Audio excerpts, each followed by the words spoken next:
Hello, my name is Orion, and welcome to Storytime. Today we will be picking up where we left off with Diana Wynne Jones's Howl's Moving Castle. This is the second episode, so we read the first chapter and the second chapter last week. Today we'll read a little bit more. If for some reason you missed the last episode and you are not interested in listening to it for whatever reason, I thought I would read the back cover summary, which brings us to where we are now.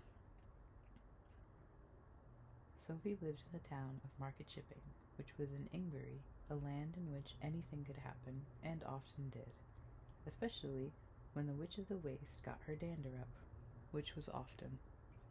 As her younger sisters set out to seek their fortunes, Sophie stayed in her father's hat shop, which proved most unadventurous, until the Witch of the Waste came in to buy a bonnet, but was not pleased, which is why she turned Sophie into an old lady, which was spiteful witchery. Now Sophie must seek her own fortune, which means striking a bargain with the lecherous wizard Howl, which means entering his ever-moving castle, which was more than Sophie bargained for.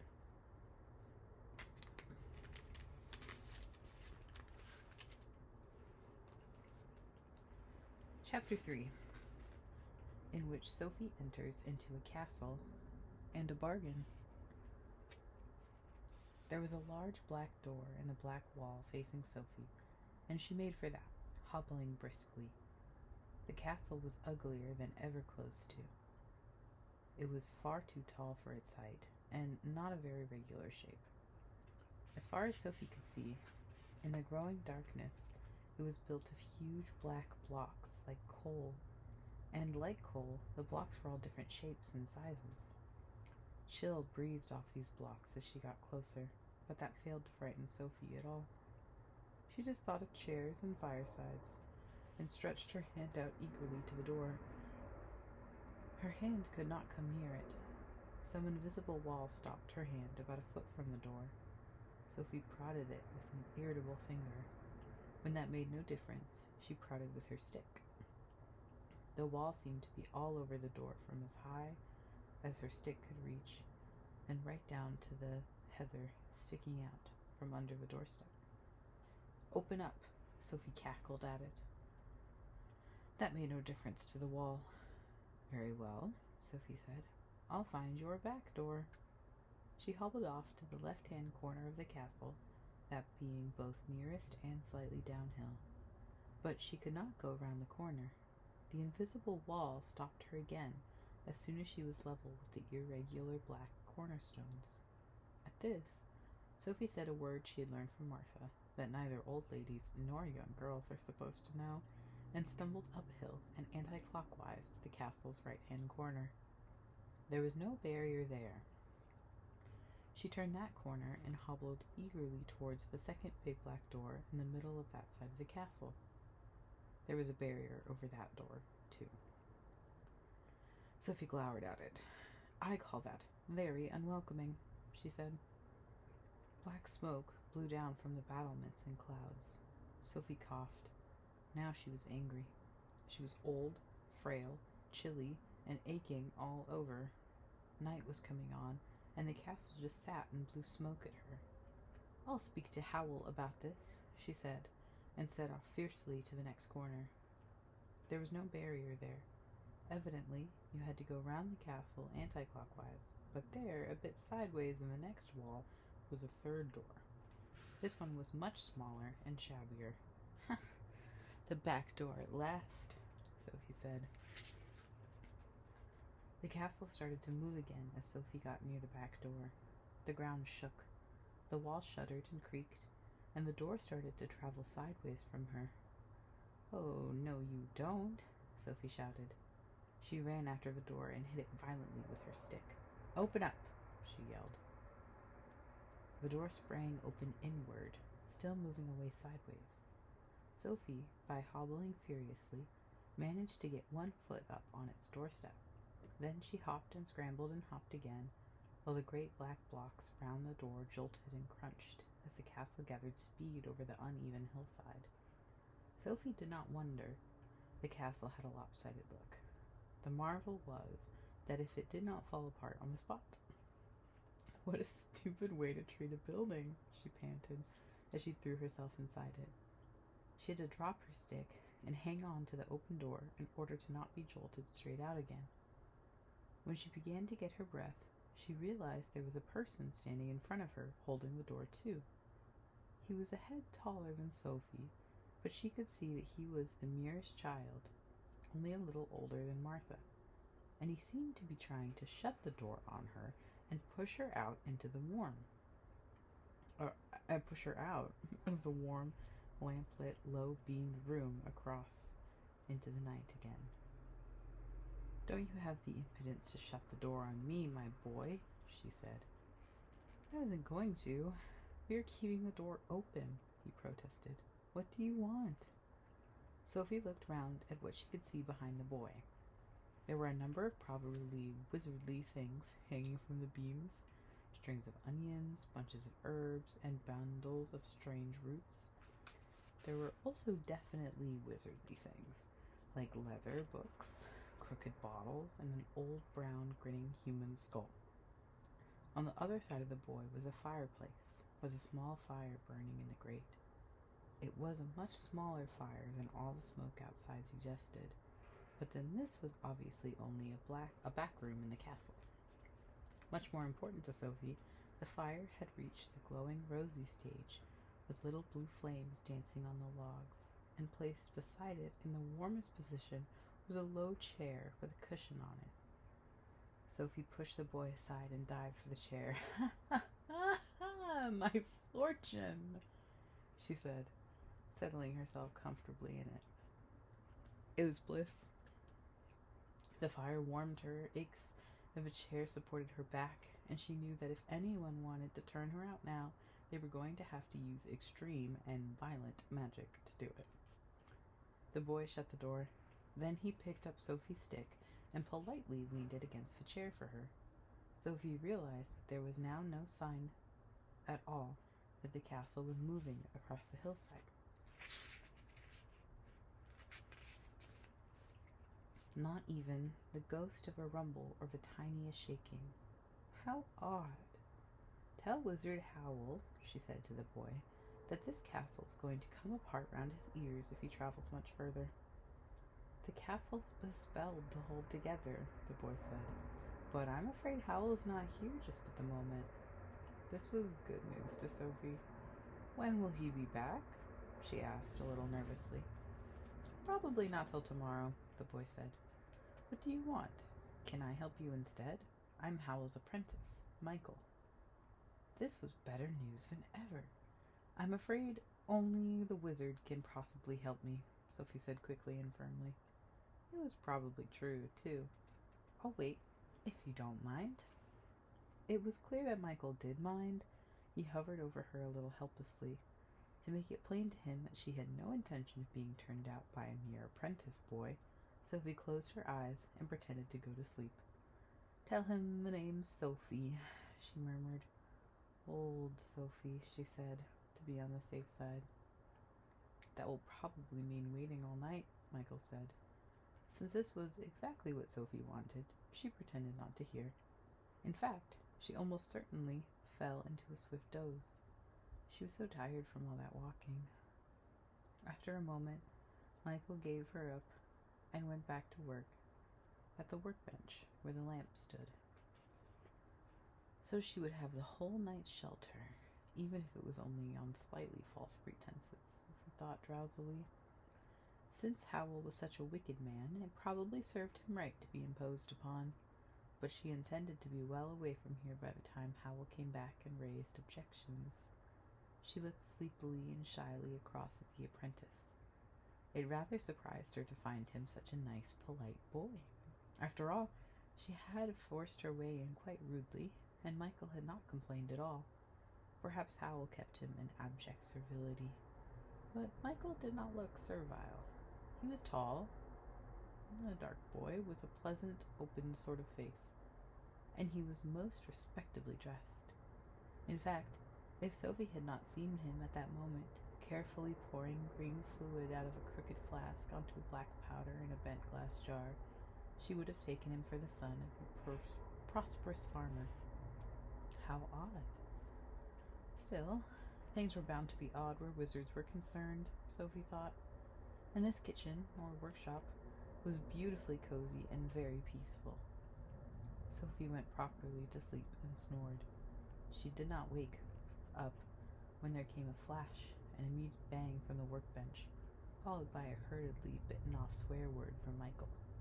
She did not wake when Michael, sucking his burned fingers, put the spell aside for the night and fetched bread and cheese out of the closet.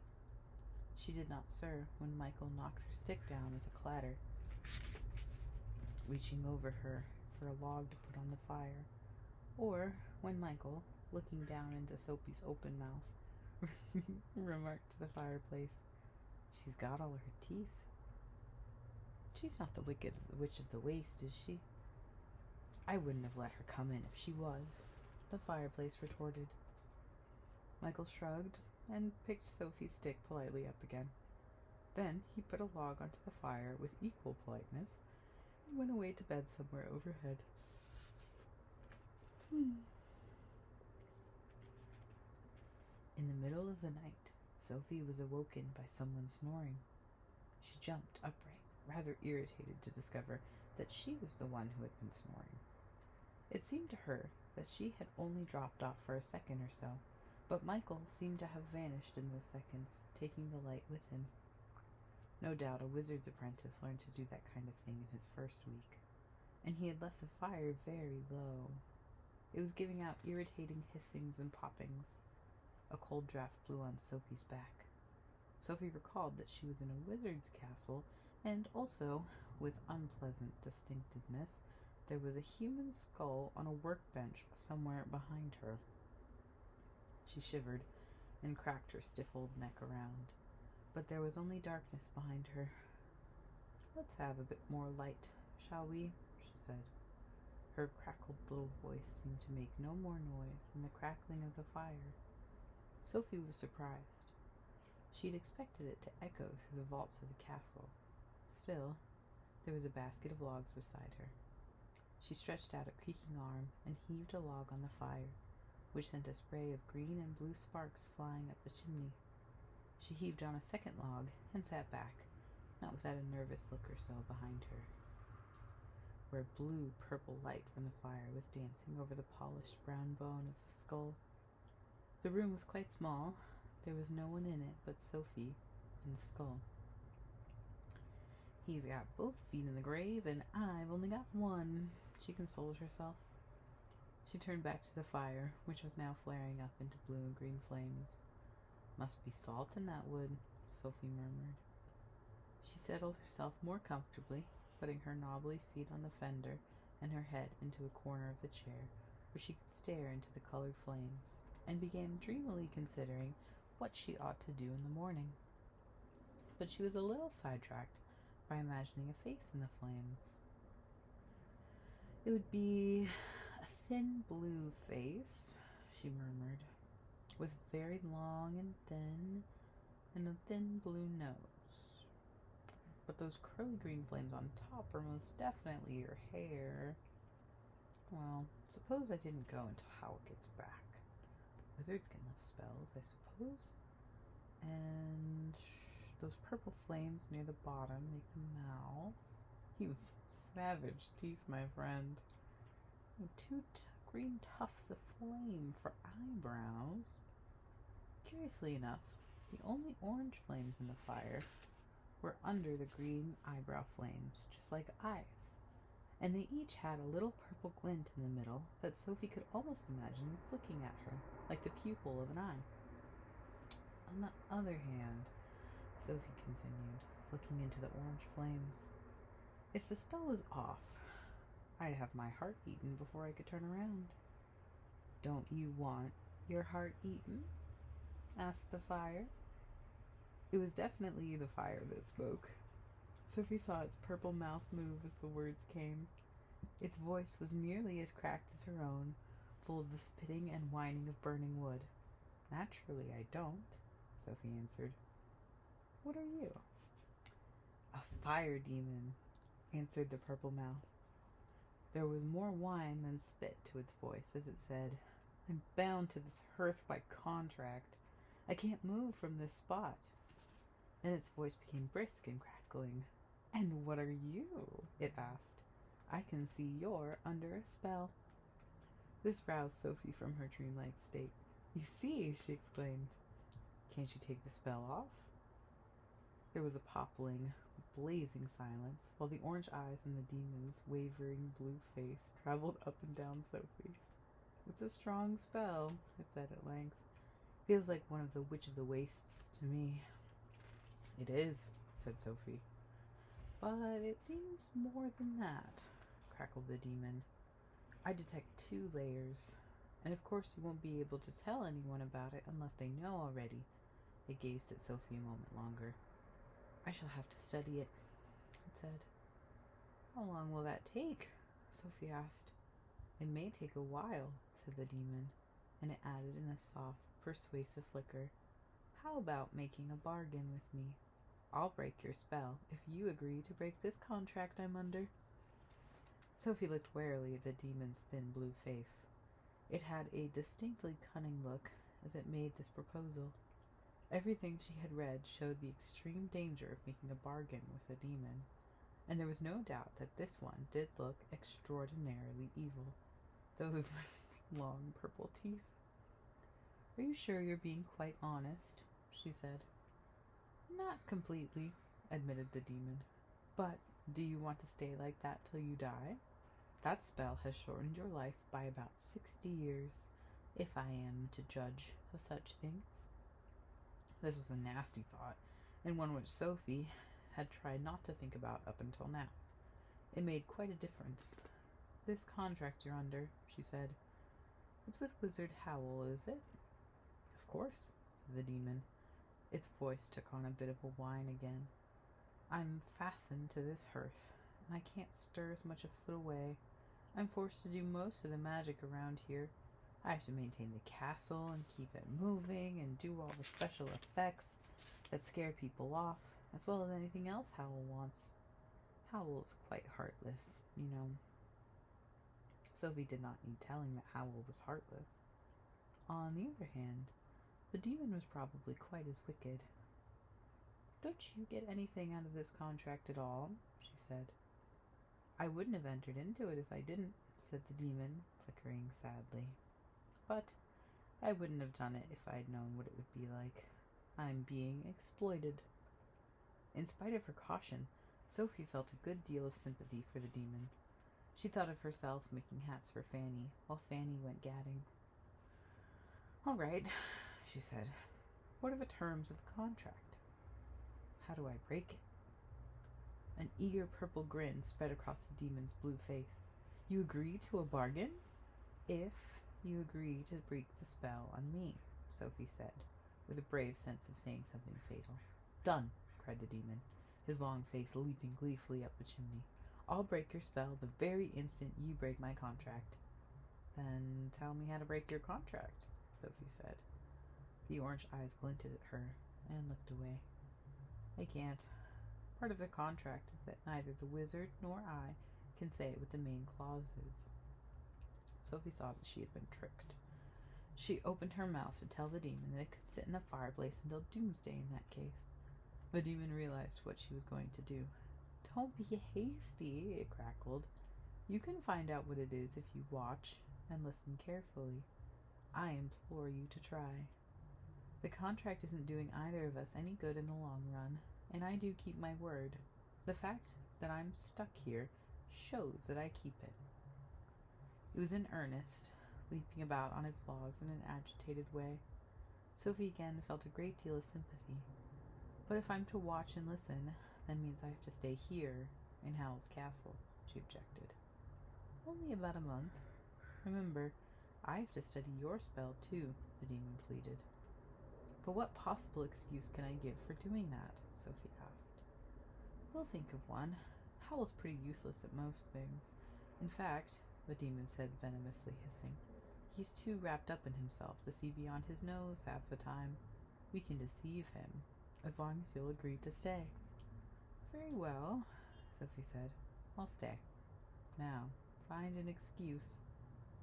She settled herself comfortably in the chair while the demon thought. It thought aloud, in a crackling, flickering murmur, which reminded Sophie rather of the way she had talked to her stick when she walked here, and it blazed while it thought. With such a glad and powerful roaring that she dozed again. She thought the demon did make a few suggestions. She remembered shaking her head to the notion that she should pretend to be Howl's long-lost great-aunt, and to one or two other ones that were even more far-fetched, but she did not remember very clearly. The demon at length fell to singing a gentle, flickering little song. It was not in any language Sophie knew, or thought she knew, until she distinctly heard the word saucepan in it several times, and it was very sleepy sounding. Sophie fell into a deep sleep, with a slight suspicion that she was being bewitched now, as well as beguiled. But it did not bother her particularly. She would be free of the spell soon.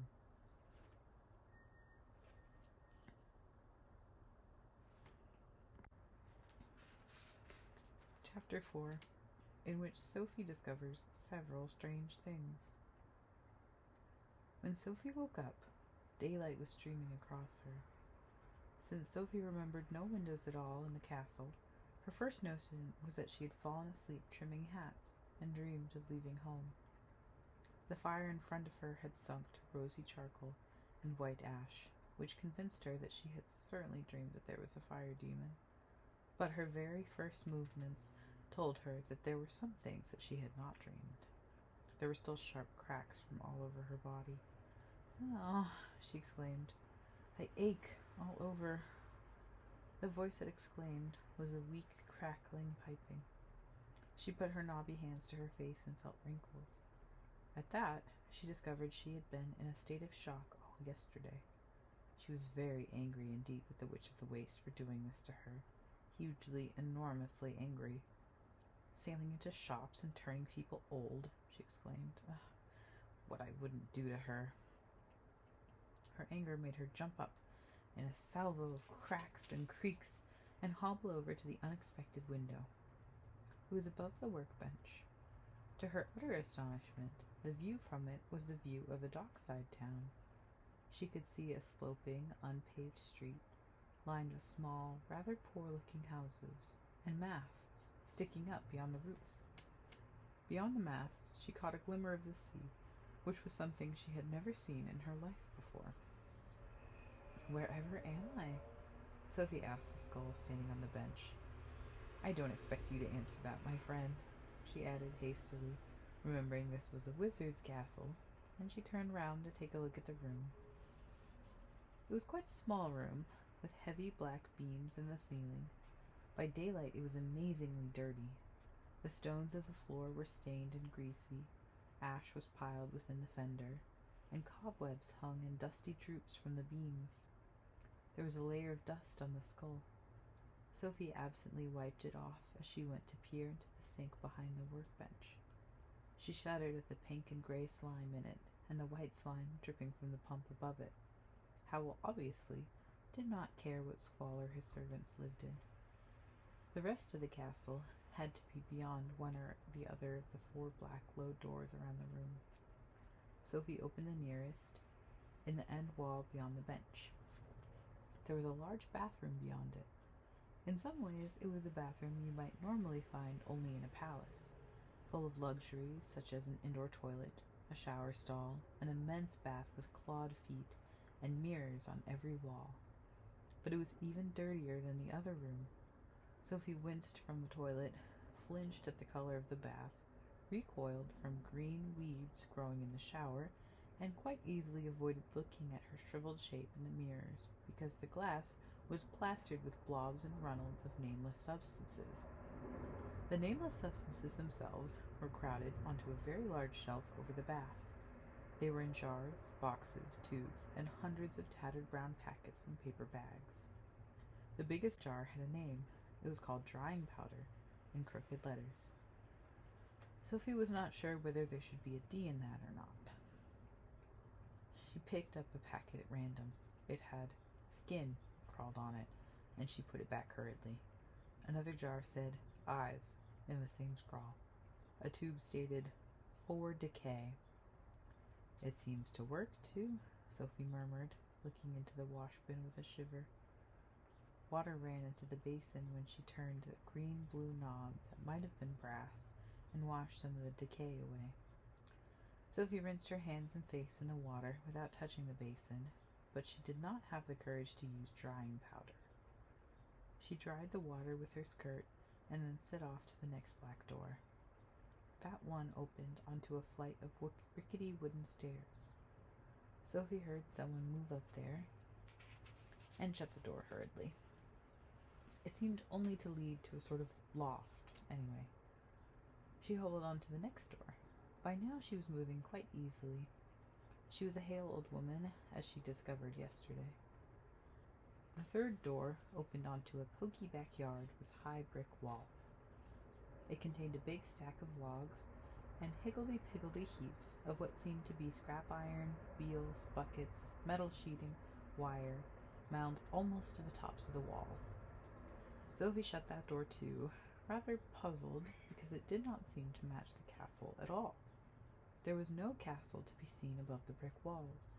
They ended at the sky. Sophie could only think that this part was around the side where the invisible wall had stopped her the night before. She opened the fourth door, and it was just a broom cupboard, with two fine but dusty velvet cloaks hanging on the brooms. Sophie shut it again, slowly. The only other door was in the wall with the window, and that was the door she'd come in by last night. She hobbled over and cautiously opened that. She stood for a moment, looking out at a slowly moving view of the hills, watching Heather slide past underneath the door, feeling the wind blow her wispy hair, and listening to the rumble and the grind of the big black stones as the castle moved. Then she shut the door and went to the window, and there was the seaport again. It was no picture.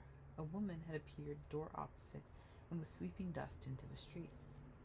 Behind that house, a grayish canvas sail was growing up in a mast in brisk jerks, disturbing a flock of seagulls into flying around and around against the glimmering sea. "I don't understand," Sophie told the human skull. Then, because the fire looked almost out, she went and put a couple of logs and raked away some of the ash. Green flames climbed between the logs, small and curly, and shot up into a long blue face with flaming green hair. "Good morning," said the fire demon. "Don't forget, we have a bargain." So, none of it was a dream.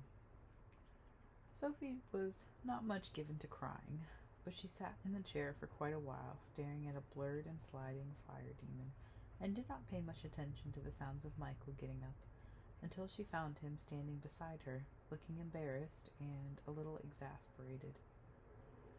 "You're still here," he said. "Is something the matter?" Sophie sniffed. "I'm old," she began. But it was just as the witch had said and the fire demon had guessed. Michael said cheerfully, "Well, it comes to all of us in time.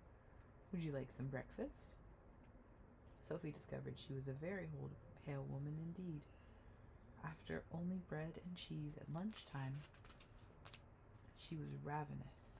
"Yes," she said, and when Michael went to the closet in the wall, she sprang up and peered over his shoulder to see what there was to eat. "I'm afraid there's only bread and cheese," Michael said rather stiffly. "But there's a whole basket of eggs in there," Sophie said. "And isn't that bacon? And what about a hot drink as well? Where's your kettle?" "There isn't one," Michael said. "Howl's the only one who can cook." "I can cook," said Sophie. "Unhook that frying pan and I'll show you."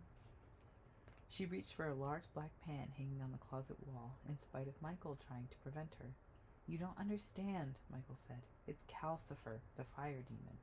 He won't bend down his head to be cooked on for anyone but Howl." Sophie turned and looked at the fire demon. He flickered back at her wickedly. "I refuse to be exploited," he said. "You mean," Sophie said to Michael, that you have to do without even a hot drink unless Howl's here? Michael gave an embarrassed nod. Then you're the one that's being exploited, said Sophie. Give that here. She wrenched the pan from Michael's resisting fingers, plunked the bacon onto it, popped a handy wooden spoon into the egg basket, and marched with her lot to the fireplace. Now, Calcifer, she said, let's have no more nonsense. Bend down your head. You can't make me, crackled the fire demon. Oh, yes I can, Sophie crackled back with the ferocity that had often stopped both her sisters in mid-fight. If you don't, I shall pour water on your head. Or I shall pick up the tongs and take away both your logs, she added, as she got herself creakingly onto her knees by the hearth. There, she whispered, or I can go back on our bargain, or tell Howl about it, can't I? Oh, curses, Calcifer spat. Why did you let her in here, Michael?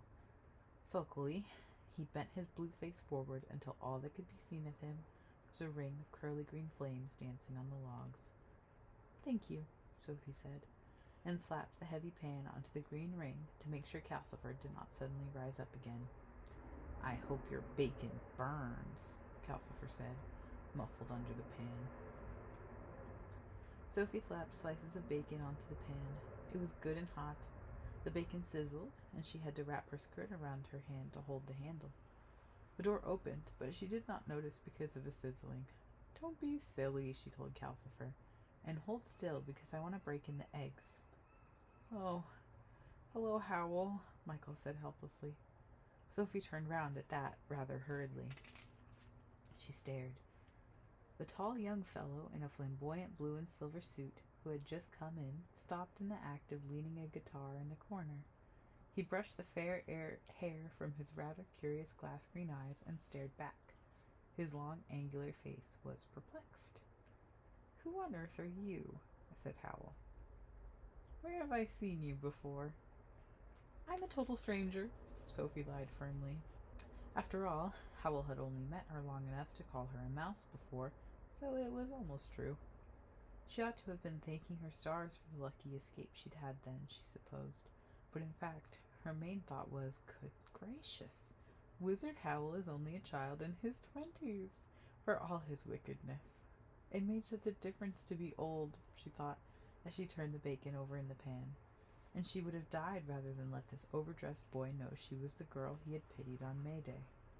Hearts and souls did not enter into it. Howl was not going to know.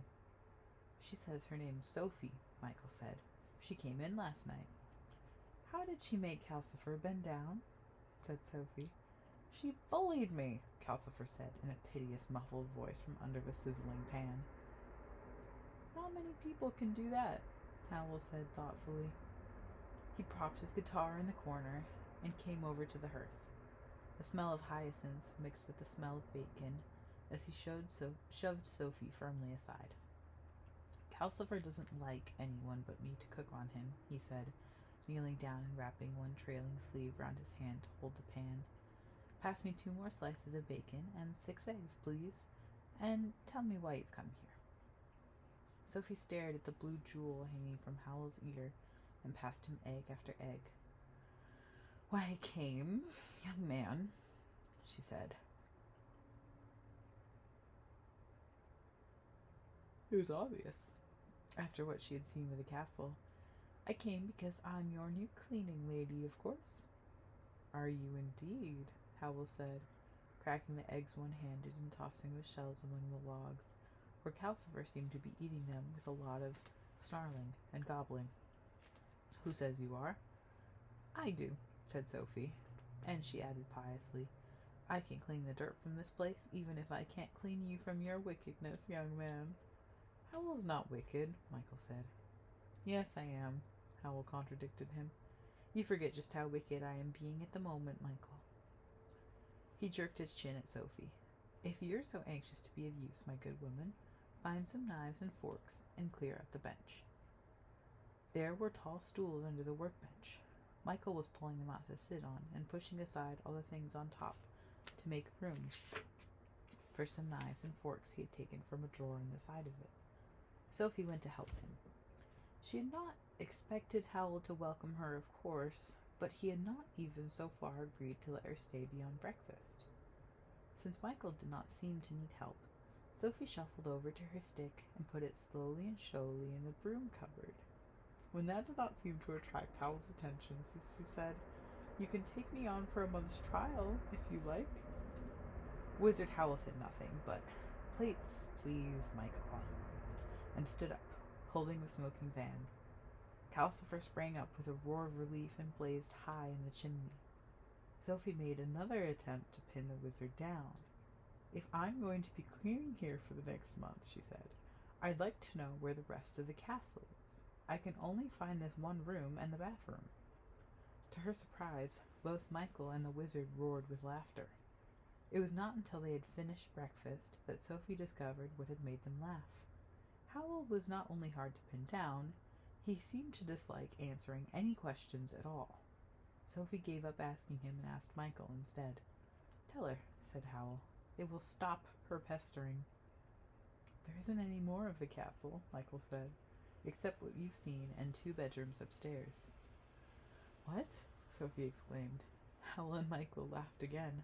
"Howl and Calcifer invented the castle," Michael explained, "and Calcifer keeps it going. The inside of it is really just Howl's old house in Port Haven, which is the only real part." "But Port Haven's miles down, near the sea," Sophie said. "I call that too bad. What do you mean by having this great ugly castle rushing about the hills and frightening everyone in Market Chipping to death?" Howl shrugged. "What an outspoken old woman you are." "I've reached that stage in my career when I need to impress everyone with my power and wickedness. I can't have the king thinking well of me, and last year I offended someone very powerful, and I need to keep out of their way." It seemed a funny way to avoid someone, but Sophie supposed wizards had different standards from ordinary people, and she shortly discovered that the castle had other peculiarities. They had finished eating, and Michael was piling the plates in the slimy sink beneath the bench when there came a loud, hollow knocking at the door. Calcifer blazed up. "Kingsbury door?" Howl, who was on his way to the bathroom, went to the door instead. There was a square wooden knob above the door set into the lintel, with a dab of paint on each of its 4 sides. At that moment, there was a green blob on the side that was at the bottom, but Howl turned the knob round so that it had a red blob downward before he opened the door. Outside stood a personage wearing a stiff white wig and a wide hat on top of that. He was clothed in scarlet and purple and gold, and he held up a little staff decorated with ribbons like an infant maypole. He bowed. Scents of cloves and orange blossoms blew into the room.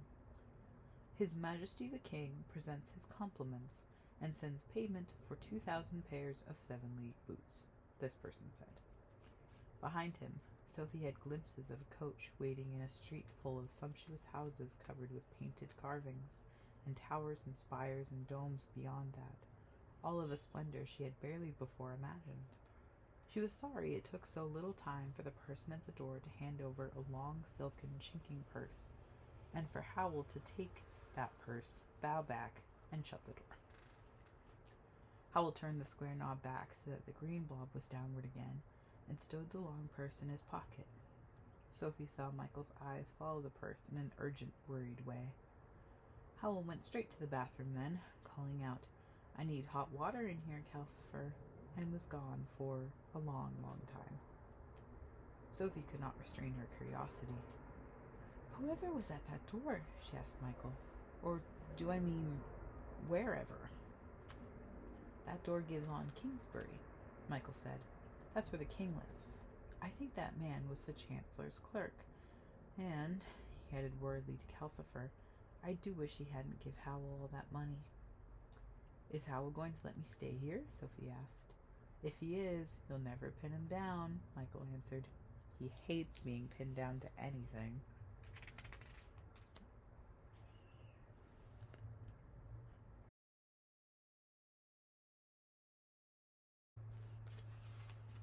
Chapter 5.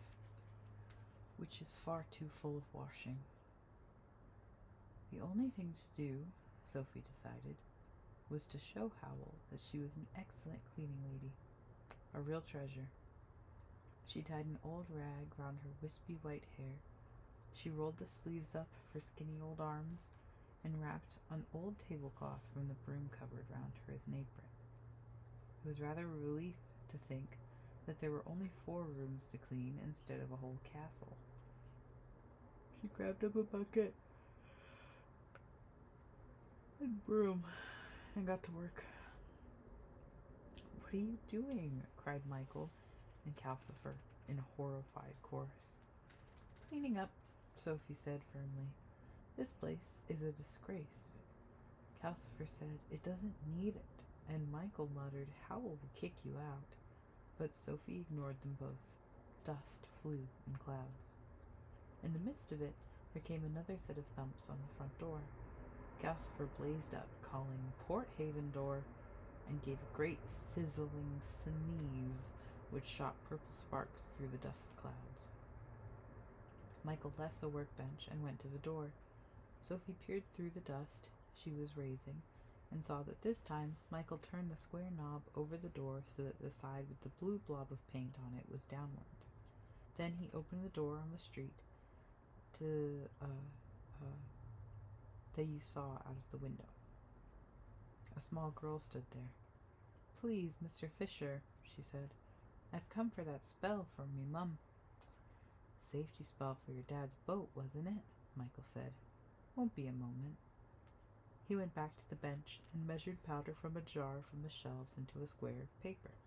While he was doing it, the little girl peered in at Sophie as cautiously and curiously as Sophie peered out at her. Michael twisted the paper round the powder and came back, saying, "Tell her to sprinkle it right along the boat. It'll last out and back, even if there's a storm." The girl took the paper and passed over a coin. "Has the sorcerer got a witch working for him too?" she asked. "No," said Michael. "Meaning me," Sophie called. "Oh yes, my child. I'm the best and cleanest witch in Ingery." Michael shut the door, looking exasperated. That will be all round Port Haven now. Howl might not like that. He turned the knob green down again. Sophie crackled to herself, quite unrepentant. Probably she had let the besom she was using put ideas into her head, but it might persuade Howl to let her stay if everyone thought she was working for him. It was odd. As a girl, Sophie would have shriveled with embarrassment at the way she was behaving. As an old woman, she did not mind what she said or did. She found that a great relief. She went nosily over as Michael lifted up a stone in the hearth and hid the little girl's coin under it. "What are you doing?" "Calcifer and I try to keep a store of money," Michael said rather guiltily. "Howl spends every penny we've got if we don't." "Feckless spendthrift," Calcifer crackled. "He'll spend the king's money faster than I burn a log. No sense." Sophie sprinkled water from the sink to lay the dust, which made Calcifer shrink back against the chimney. Then she swept the floor all over again. She swept her way towards the door in order to have a look at the square knob above it. The fourth side, which she had not seen used yet, had a blob of black paint on it. Wondering where that led to, Sophie began briskly sweeping the cobwebs off the beams. Michael moaned, and Calcifer sneezed again. Howl came out of the bathroom just then in a waft of steamy perfume. He looked marvelously spruce. Even the silver inlets and embroidery on his suit seemed to have become brighter. He took one look and backed into the bathroom again with the blue and silver sleeve protecting his head. "Stop it, woman," he said. "Leave those poor spiders alone." "These cobwebs are a disgrace," Sophie declared, fetching them down in bundles. "Then get them down and leave the spiders," said Howl. Probably he had a wicked affinity with spiders, Sophie thought. "They'll only make more webs," she said. "And kill flies, which is very useful," said Howl. "Keep that broom still while I cross my own room, please." Sophie leaned on the broom and watched Howl cross the room and pick up his guitar. As he put his hand on the door latch, she said, If the red blob leads to Kingsbury and the blue blob goes to Port Haven, where does the black blob take you?" "What a nosy old woman you are," said Howl. "That leads to my private bolt hole, and you are not being told where that is." He opened the door onto the wide moving moorland and the hills. "When will you be back, Howl?" Michael asked, a little despairingly. Howl pretended not to hear. He said to Sophie, "You're not to kill a single spider while I'm away." And the door slammed behind him. Michael looked meaningly at Calcifer and sighed. Calcifer crackled with a malicious laughter. Since nobody explained where Howl had gone, Sophie concluded he was off to hunt young girls again, and got down to work with more righteous vigor than ever. She did not dare harm any spiders after what Howl had said, so she banged on the beams with a broom, screaming, "Out, spiders! Out of my way!" Spiders scrambled for their lives every which way, and webs fell in swaths. Then, of course, she had to sweep the floor yet again. After that, she got down on her knees and scrubbed it. "I wish you'd stop," Michael said, sitting on the stairs out of her way. Calcifer, covering at the back of the grate, muttered, "I wish I'd never made that bargain with you now." Sophie scrubbed on vigorously. "You'll be much happier when it's all nice and clean," she said. "But I'm miserable now," Michael protested. Howl did not come back again until late that night. By that time, Sophie had swept and scrubbed herself into a state where she could hardly move. She was sitting hunched up in the chair, aching all over. Michael took hold of Howl by a trailing sleeve and towed him over to the bathroom, where Sophie could hear him pouring out complaints in a passionate mutter. Phrases like "terrible old biddy" and "won't listen to a word" were quite easy to hear, even though Calcifer was roaring, "Howl, stop her! She's killing us both!" But all Howl said, when Michael let go of him, was, "Did you kill any spiders?" "Of course not," Sophie snapped. Her aches made her irritable. "They'd look at me and run for their lives. What are they, all those girls whose hearts you ate?" Howl laughed. "No, just simple spiders," he said, and went dreamily away upstairs. Michael sighed. He went into the bathroom cupboard and hunted until he found an old folding bed, a straw mattress, and some rugs, which he put into an arched space under the stairs. "You better sleep here tonight," he told Sophie. "Does that mean Howl's going to let me stay?" Sophie asked. "I don't know," Michael said irritably. "Howl never commits himself to anything. I was here 6 months before he seemed to notice I was living here and made me his apprentice. I just thought a bed would be better than the chair." "Then thank you very much," Sophie said gratefully. The bed was indeed more comfortable than a chair, and when Calcifer complained he was hungry in the night, it was an easy matter for Sophie to creak her way out and give him another log. In the days that followed, Sophie cleared her way remorselessly through the castle. She really enjoyed herself, telling herself she was looking for clues. She washed the windows, she cleaned out the oozing sink, and she made Michael clear everything off the workbench and the shelves so that she could scrub them.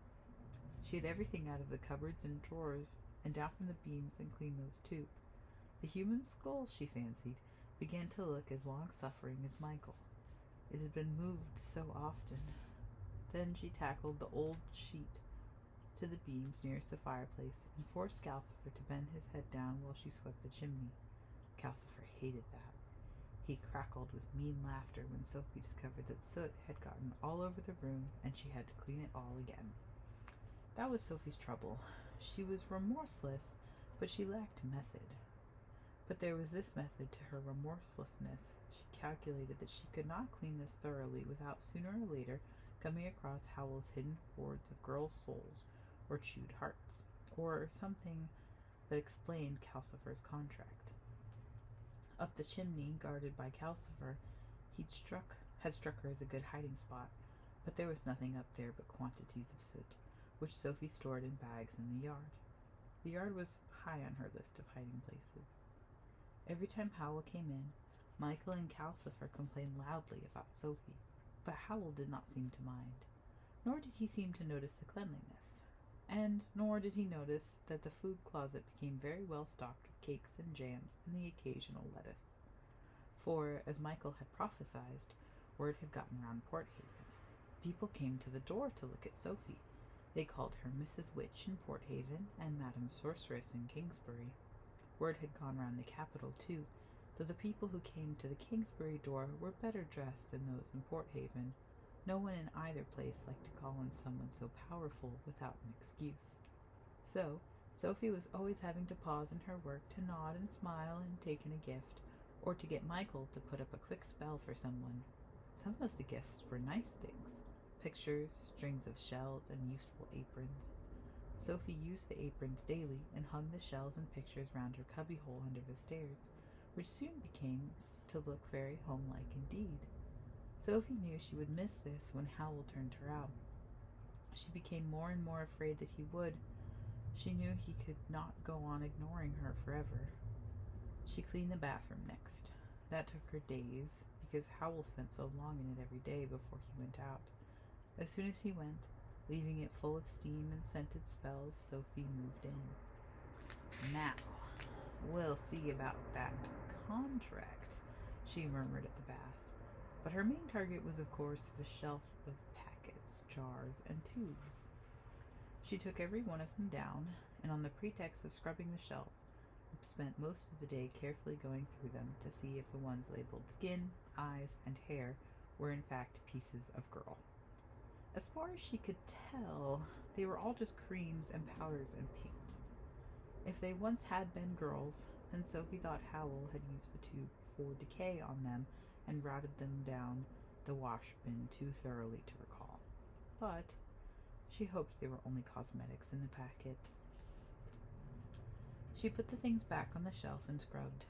That night, as she sat aching in the chair, Calcifer grumbled that she had drained one hot spring dry for her.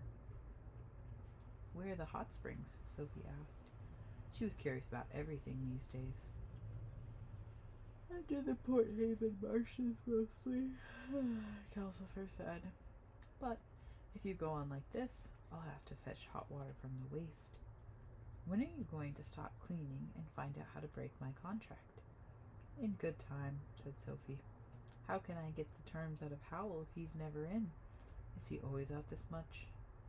"Only when he's after a lady," Calcifer said. When the bathroom was clean and gleaming, Sophie scrubbed the stairs and the landing upstairs. Then she moved on to Michael's small front room. Michael, who by this time seemed to be accepting Sophie gloomily as a sort of natural disaster, gave a yell of dismay and pounded upstairs to rescue his most treasured possessions. They were in an old box under his worm-eaten little bed.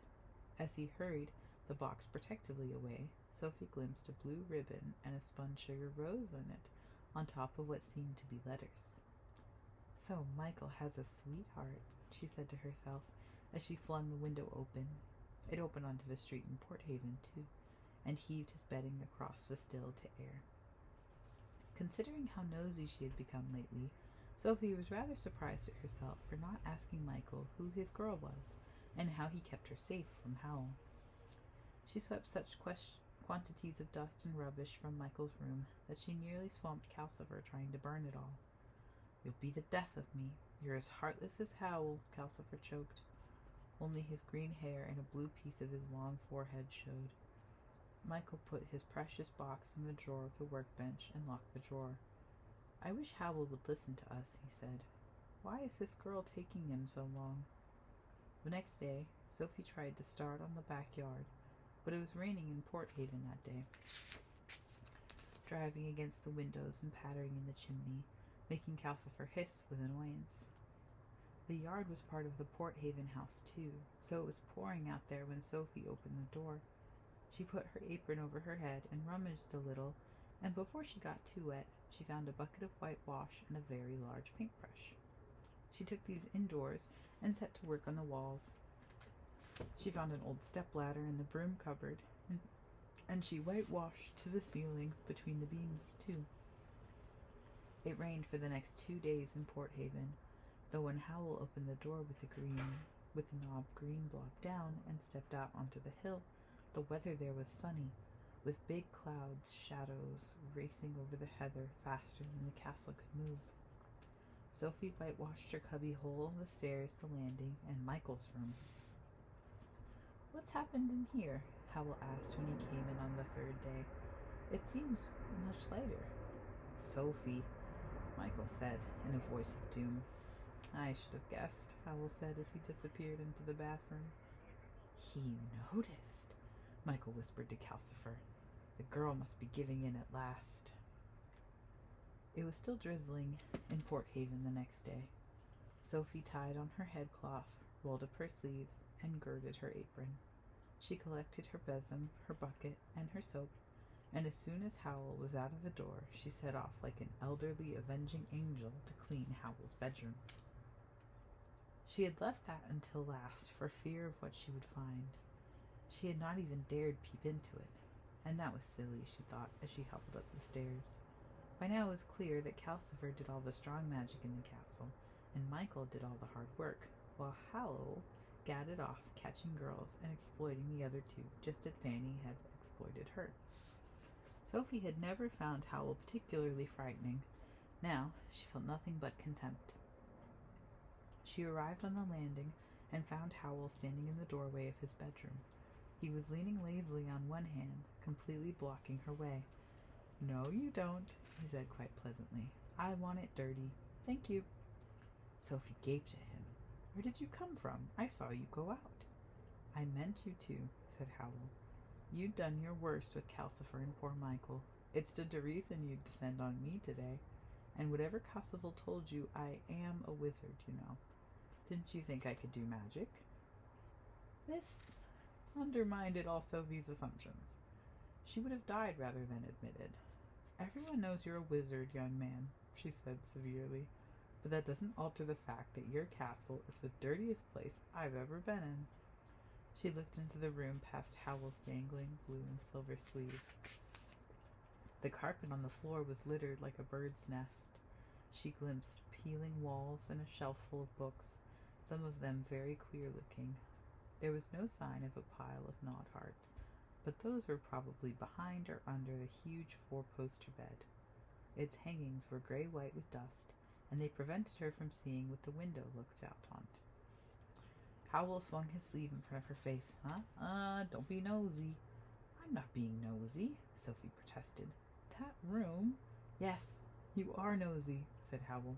"You're a dreadfully nosy, horribly bossy, appallingly clean old woman. Control yourself. You're victimizing us all." "But it's a pigsty," said Sophie. "I can't help what I am." "Yes, you can," said Howl. "And I like my room the way it is. You must admit I have a right to live in a pigsty if I want to. Now, go downstairs and think of something else to do. Please.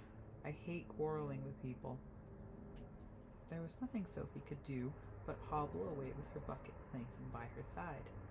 She was a little shaken and very surprised that Howl had not thrown her out of the castle on the spot. But since he had not, she thought of the next thing that needed to be doing. She opened the door beside the stairs, found the drizzle had almost stopped, and sallied out into the yard, where she began vigorously sorting through piles of dripping rubbish. There was a metallic clash, and Howl appeared again, stumbling slightly, in the middle of the large sheet of rusty iron Sophie had been going to move next. "Not here either," he said. "You're a terror, aren't you? Leave this yard alone. I know just where everything is in it, and I won't be able to find the things I need for my transport spells if you tidy them up." So, there's probably a bundle of souls or a box of chewed hearts somewhere out here, Sophie thought. She really felt thwarted. "Tidying up is what I'm here for," she shouted at Howl.